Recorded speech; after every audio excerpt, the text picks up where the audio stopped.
Brought to you by Agilus Diagnostics. Health test की बात आती है तो मैं भरोसा करता हूँ India largest diagnostics company Agilus Diagnostics. खुद को टेस्ट करते रहो। Hello, welcome to another episode of Talk Talk. Diwali may be over, but along with the festive memories, we are left with rising pollution and, of course, mosquitoes. This brings an increased risk of dengue fever. So, what is dengue and why should we be concerned about it? Well, dengue is a viral infection spread by the Aedes mosquito. These mosquitoes are daytime feeders with peak biting times early in the morning and before dusk. Interestingly, ये mosquitoes up to 400 meters तक fly कर सकते हैं just to find water-filled containers to lay its eggs, though it usually stays close to human homes. Symptoms of dengue can start suddenly with high fever, severe joint pain, headache, and sometimes a rash. Well, now the question is how to manage and treat dengue. That we have an expert with us today.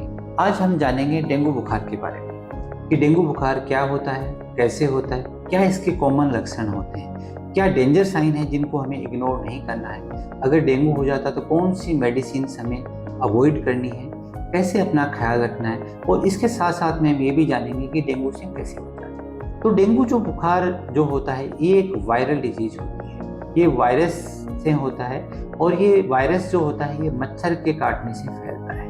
ये मच्छर जो Aedes मच्छर होता है ये सुबह शाम ज़्यादा सक्रिय रहता है, इसलिए हमें सुबह शाम ज़्यादा ध्यान रखना चाहिए। अब जानेंगे कॉमन लक्षण के बारे में। डेंगू बुखार के कॉमन लक्षण हैं उसमें सबसे पहले आता है तेज बुखार होना, साथ में जोड़ों में दर्द होना, कई बार उल्टी का मन करता है, कई बार आँखों के पीछे बहुत तेज दर्द महसूस होता है और इन सब के साथ में शरीर पे लाल लाल चकत्ते आ जाते हैं।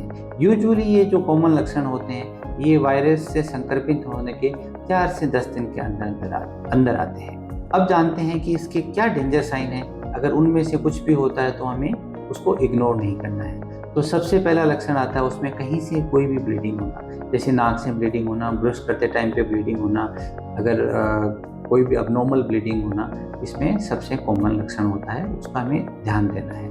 इसके साथ में जो दूसरा जो डेंजर साइन है वो होता है लगातार उल्टियाँ होना, बहुत ज़्यादा थकान होना या फिर पेट में बहुत तेज दर्द होना।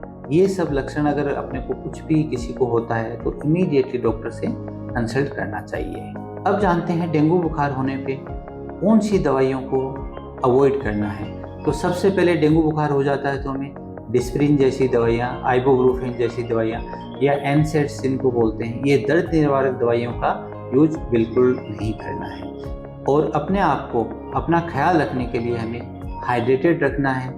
इसके लिए हम नारियल का पानी पी सकते हैं, कोई भी फ्रूट जूस पी सकते हैं या ORS पी सकते हैं। अपने आप को हाइड्रेटेड जितना रखेंगे उतना ही अच्छा है अपने लिए। अब जानते हैं डेंगू से कैसे बचा जाए। तो डेंगू से बचने के लिए अपने आप को मच्छरों से बचाना होगा। उसके लिए हम 2 चीज़ कर सकते हैं। एक तो अपन जहाँ पे भी मच्छर वाली जगह पे अगर जाते हैं, पार्क में जाते हैं, कहीं जाते हैं, तो लंबी आस्तीन के कपड़े पहन सकते हैं और उसके साथ में जो मॉस्किटो रिपेलेंट क्रीम होती हैं उनका यूज कर सकते हैं। इसके साथ में हमें ये भी ध्यान देना है कि जो मॉस्किटो जो एडीज होता है उसके जो ब्रीडिंग प्लेसेज होते हैं, जो कॉमन प्लेसेज होते हैं, ये साफ़ पानी में यूजुअली ब्रीडिंग करता है, तो उसको हमें वहाँ से ब्रीडिंग प्लेसेस को ख़त्म करना है। जैसे कूलर है, आसपास कहीं पे भी आपके साफ़ पानी जहाँ इकट्ठा होता है उनको अपने को वहाँ पे सफाई करनी है, उनको साफ़ करना है, एवरी वीक साफ़ करना है, जिससे डेंगू के मच्छर कम से कम पैदा हो। तो अब जानते हैं,